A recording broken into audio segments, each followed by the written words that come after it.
ఓం గం గణపతయే నమః.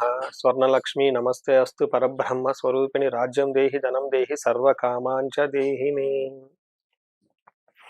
ఈ వీడియో చూస్తున్న ప్రతి ఒక్కరికి మహాగణపతి ద్వారా అద్భుతమైన సిద్ధి బుద్ధి ఇంటెలిజెన్స్ ఉండాలని కోరుకుంటూ, స్వర్ణలక్ష్మి అమ్మవారు మన అందరికీ బ్రహ్మ జ్ఞానాన్ని బ్రహ్మతత్వాన్ని కలిగేలా వరం ఇవ్వమని, తద్వారా ప్రతి ఒక్కళ్ళకి రాజ్యాధికారము, ధనము, అన్ని కోరికలు నెరవేరాలని చెప్పేసి అమ్మవారిని కోరుకుంటూ, సృష్టిని కోరుకుంటూ, ఫిబ్రవరి మంత్లో వృషభ రాశి వారికి ఎలా ఉందో చూద్దాం. అన్ని రాశుల్లో బాగున్న రాశులు వృషభ రాశి ఒక రాశి అని నేను ఇప్పటి నుంచి చెప్తూ ఉన్నాను. పెద్ద పెద్ద గ్రహాలన్నీ చాలా అనుకూలంగా ఉన్నాయి. ఈ టైంలో కొన్ని గ్రహాలు, ముఖ్యంగా సూర్యుడు, కుజుడు, బుధుడు, శుక్రుడు, ఈ యొక్క గ్రహాల యొక్క ప్రభావంతో ఫిబ్రవరి మంత్ ఎలా ఉందో చూద్దాం. ఫస్ట్ ఫిబ్రవరి మంత్ మనం చూసుకుంటే ఇందులో రెండు ముఖ్యమైన విషయాలు గమనించుకోవాలి. ఒకటి, ఈ మాసంలో మూఢం అనేది అంతమైపోతుంది. మూఢం అనేది 13వ తారీఖుతో ముగుస్తుంది, శుక్రమూఢమి. ఆ తర్వాత అన్ని ముహూర్తాలు ఉన్నాయి. రెండోది, 15వ తారీఖు శివరాత్రి మహాపర్వదినము ఉంది. చక్కగా అందరూ ఈ పండగ సెలబ్రేట్ చేసుకొని శని పెట్టే బాధల నుంచి, రకరకాల బాధల నుండి పోగొట్టుకొని చక్కగా ఉన్నతంగా ఎదగాలని చెప్పేసి నేను కోరుకుంటున్నాను.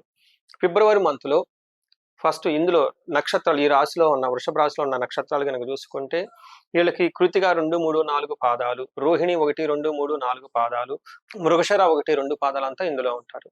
పేరు బలం ప్రకారం మనం చూసుకుంటే వీళ్ళకి ఈ, ఉ, ఏ, వా, వి, ఓ అన్న లెటర్స్ అంతా కూడా ఇందులో ఉంటారు. ఈ మాసంలో ఫిబ్రవరి మంత్లో 4 గ్రహాలు మారుతూ ఉన్నాయండి. అది బుధుడు వచ్చేటప్పటికి 3వ తారీఖున, శుక్రుడు 6వ తారీఖున, సూర్యుడు 13వ తారీఖున, కుజుడు వచ్చేటప్పటికి మంత్ ఎండ్లో 23వ తారీఖున మారుతూ ఉన్నారు. ఈ యొక్క గ్రహాలు మారినప్పుడల్లా ఈ రాశి వాళ్ళకి కొంచెం చేంజెస్ జరుగుతూ ఉన్నాయి అన్నమాట. అవి ఏంటో మనం చూద్దాం. లఘు గోచారం, సూక్ష్మ గోచారం అన్న కాన్సెప్ట్ ప్రకారం చూసుకుంటే 4 రకాల 4 ముక్కల్లో ఈ హోల్ మంత్ అంతా ఎలా ఉందో మనం తెలుసుకోవచ్చు. అందులో ముఖ్యంగా మనం కనుక తెలుసుకుంటే క్రియాఫలం, దేహరోగ్యం, శేష సౌఖ్యం, కలహం అని చెప్తారు. అంటే ఈ రాశి వాళ్ళకి చక్కగా అద్భుతమైన ప్రొఫెషన్ మ్యాటర్స్ లో చక్కగా ఉండేసి కలిసి వచ్చే అవకాశం ఎక్కువగా ఉంటుంది. శేష సౌఖ్యం, ఆల్రౌండ్ ప్రాస్పరిటీ ఉంటుంది. నెక్స్ట్, ఈ రాశి వాళ్ళకి మీతో కావాలని గొడవలు పెట్టుకునే వాళ్ళు చాలా మంది ఉంటారు. కానీ ఆ సమస్యలన్నిటిని చక్కగా అధిగమించేసి చక్కగా సమన్వయంతో కోఆర్డినేట్ చేసుకొని ముందుకు వెళ్ళిపోతూ ఉంటారు. ఇంతే కాకుండా హెల్త్ కాంప్లికేషన్స్ ఉండే అవకాశం ఎక్కువగా ఉంటుంది. అయితే అది కూడా కొంచెం తక్కువ రేంజ్లోనే ఉంటుంది. ఓవరాల్గా చూసుకుంటే ఈ రాశి వాళ్ళకి ఒక్క కుజుడు కొంచెం అతిగా ఖర్చుల్ని పెట్టేసి శారీరకంగా ఒక టైర్డ్నెస్ తీసుకొస్తున్నారే తప్ప మిగతా అన్ని విషయాలు చాలా బాగుంటుందని గమనించుకోవాలి. మనం డీటెయిల్స్ కనుక చూసుకుంటే సూర్యుడు వీళ్ళకి 10వ స్థానంలో ఉండి లాస్ట్ 2 months వీళ్ళకి కొంచెం ఇబ్బంది పడే పరిస్థితుల్లో ఉన్నారు లైట్గా. ఇప్పుడు ఈ 15th తర్వాత ఎప్పుడైతే 13వ తారీఖున సూర్యుడు మారుతూ ఉన్నారో అక్కడ నుంచి ఒక 60 days చాలా బాగుంటుంది. అందులో ఫస్ట్ 30 days చాలా బాగుంటుంది. ఏ విధంగా బాగుంటుందంటే అర్ధసిద్ధి, సదా ఆరోగ్యం, బంధుమిత్ర సమాగమ, రాజా దర్శనం, సుసల్లాఫౌ సౌఖ్యం. గుర్తుపెట్టుకోండి, ఇది మహర్షులు చెప్పారు, నేను చెప్పలేదు. దీని ప్రకారం ఏంటంటే అర్ధసిద్ధి, ధనం వస్తుంది. సదా ఆరోగ్యం, ఆరోగ్యం బాగుంటారు. బంధుమిత్ర సమాగమ, బంధువులతోటి మిత్రులతోటి చక్కగా గమనిస్తూ ఉంటారు.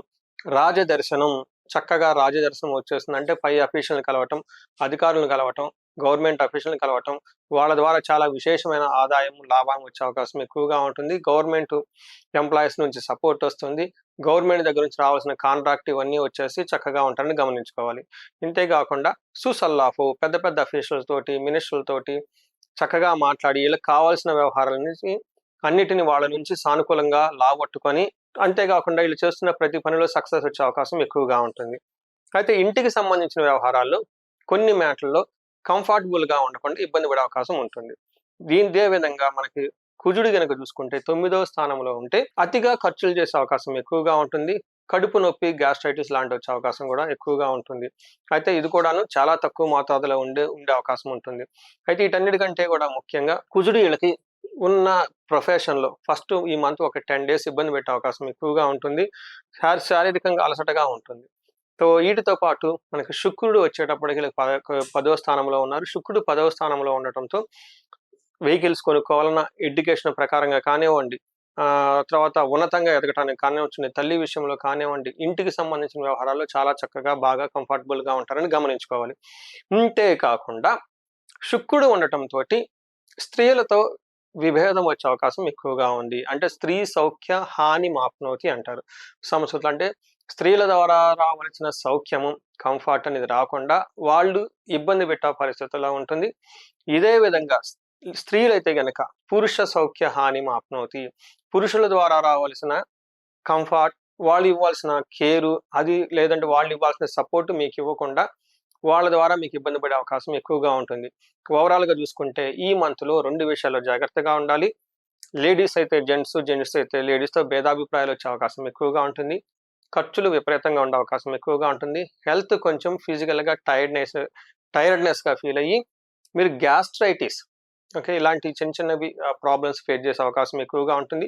ఇవన్నీ బేసికల్‌గా లైఫ్ స్టైల్ డిసీజెస్ కాబట్టి సీజనల్‌గా వస్తూ పోతూ ఉంటాయి కాబట్టి కొంచెం కేర్ తీసుకుంటే చాలా బాగుంటుందని గమనించుకోవాలి. ఈ రాశి వాళ్ళకి అంగగోచారం ప్రకారం చూసుకుంటే ఇందులో కృతిక, రోహిణి, మృగశిర 3 నక్షత్రాలు ఉంటాయి. ఇందులో ఉన్న వాళ్ళకి సూర్యుని వల్ల కొంచెం హెల్త్ కాంప్లికేషన్స్ వచ్చే అవకాశం ఎక్కువగా ఉంటుంది. ఓవరాల్‌గా చూసుకుంటే ప్రతి ఒక్కరికి క్షేమంగా ఉంటారు, సౌఖ్యంగా ఉంటారు, లాభప్రదంగా ఉంటారు. కొన్ని విషయాల్లో మీరు అతిగా భయపడే అవకాశం ఎక్కువగా ఉంటుంది. అందులో కూడాను బుధునికి సంబంధించి, వ్యాపారాలకు సంబంధించి, ట్రాన్సాక్షన్ చేసే విషయంలో పడాల్సిన దానికంటే కొంచెం టెన్షన్స్ ఉంటాయి. అయితే అతిగా భయపడే పరిస్థితులు వచ్చే అవకాశం ఎక్కువగా ఉంటుంది. ఇది గమనించుకొని చక్కగా ప్లాన్ చేసుకోవాలని కోరుకుంటున్నాను. ఇంతే కాకుండా కృతికా నక్షత్రం వాళ్ళకి కార్యహాని జరిగే అవకాశం ఎక్కువగా ఉంటుంది. ప్లానింగ్ చక్కగా చేసుకోండి. ఇన్ కేస్ ఏదైనా ప్రోగ్రామ్ డిలే అయినా, ఆటంకాలొచ్చినా అధైర్యపడకుండా కొంచెం ముందుగా ప్లాన్ చేసుకొని ప్లాన్ బి కూడా పెట్టుకుంటే చాలా మంచిది. నెక్స్ట్ ఆ రోహిణి నక్షత్రం వాళ్ళకి గాయాలయ్యే అవకాశం ఎక్కువ ఉంటుంది. మృగశిర నక్షత్రం వాళ్ళకి సుఖనాశనము, గాయాలు. వీళ్ళకి అప్పటిదాకా కంఫర్టబుల్‌గా ఏదైనా ఉంటే అలాంటి కంఫర్ట్‌నెస్ లేకుండా గాయాలయ్యే అవకాశం ఎక్కువ ఉందని గమనించుకోవాలి. సో చూసారు కదండీ ఈ మంత్ అంతా ఎలా ఉందో. అయితే ఈ మంత్‌లో కొన్ని రెమెడీస్ చెప్తాను. ఇవి చక్కగా చేసుకుంటే చాలా బాగుంటుంది. ఫస్ట్ కుజుడు వీళ్ళకి 9వ స్థానంలో ఉండి ఇబ్బంది పెట్టే పరిస్థితిలో ఉన్నాడు కాబట్టి సుబ్రహ్మణ్యేశ్వర స్వామి భుజంగ స్తోత్రం, సుబ్రహ్మణ్యేశ్వర స్వామి ఆరాధన, దేవాలయాలకెళ్ళటం, 1 కేజీ కందులు దానం చేయటం. వీటితో పాటు మనకి జంట నాగులు అని ఉంటాయండి సుబ్రహ్మణ్యేశ్వర స్వామి. పాములు ఇలా మెలకేసుకున్నట్లు ఉంటుంది. అక్కడ వీళ్ళకి అభిషేకం చేసి, దీపారాధన చేసి, కొంచెం సేపు కూర్చొని మెడిటేషన్ చేసుకొని, ఏ కార్యం సాధించాలనుకుంటున్నారో ఆ కార్యాన్ని సద్వినియోగం కావాలని చెప్పేసి ఒక భక్తిగా దండం పెట్టుకొని గనక పని చేసుకుంటే చాలా చక్కగా బాగుంటుంది.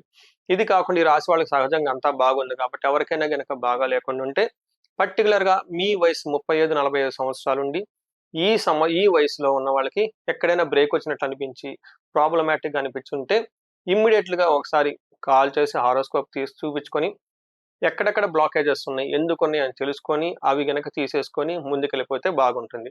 పర్టిక్యులర్‌గా ధనానికి గనక ఉంటే స్వర్ణలక్ష్మి విశేష హోమం, ఇన్ కేస్ ఎవరికైనా భార్యాభర్తల మధ్య గొడవలు ఉంటే అన్యోన్య దాంపత్య పాశుపత అభిషేకము, విశ్వావసు గంధర్వరాజ అభిషేకము, పూజ.